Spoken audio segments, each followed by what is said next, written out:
Catalan President Carles Puigdemont signs the Catalan Declaration of Independence in Barcelona on Tuesday. Reuters. Catalonia has its own language, its own identity, and a culture distinct from that of the rest of Spain.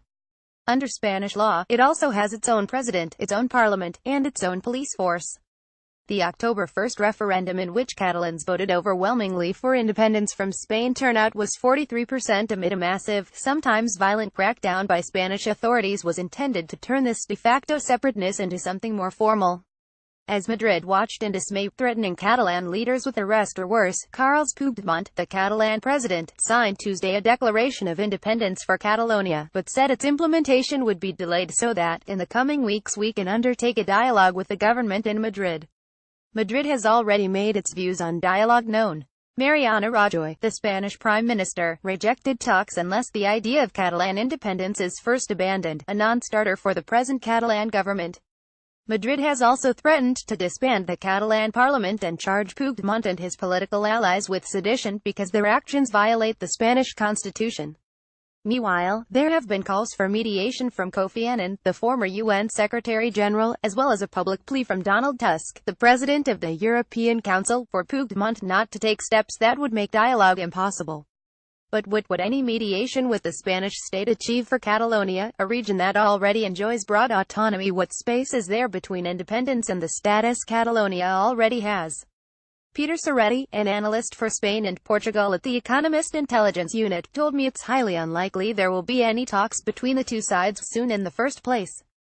Rajoy, up to this point, has ceded nothing and has been unwilling to negotiate with the nationalist camp, he said, adding that, in his view, any dialogue is likely only after the next Spanish election scheduled for 2020 or after the realignment of political forces at the national level. If there were eventually to be a negotiation with the central government, I think what the Catalans would be angling for would be some of the things that were written into their regional statute in 2006 that were then modified by the Constitutional Court, he said.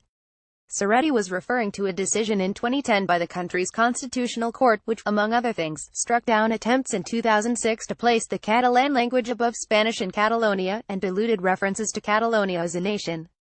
Catalonia has previously also called for some sort of fiscal arrangement with Madrid, of the kind enjoyed by the Basque Country and Navarre. Both these regions collect their own revenue and give a negotiated share to the central government, unlike Catalonia, where Madrid controls tax revenue. Catalan leaders also want some sort of binding referendum that the government in Madrid agrees to, like the one conducted by Scotland in 2014 with London's blessing.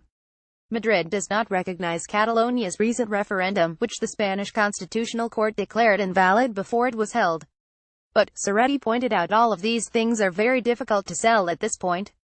What the Catalans are most likely to get, if negotiation does ensue at some point in the near future, is a better fiscal settlement and perhaps some flexibility on linguistic privileges, and the recognition of the Catalan nation. But a binding referendum is a hard sell, but none of these steps are provided for in the Spanish constitution, so any such compromise would have to be accompanied by constitutional amendments.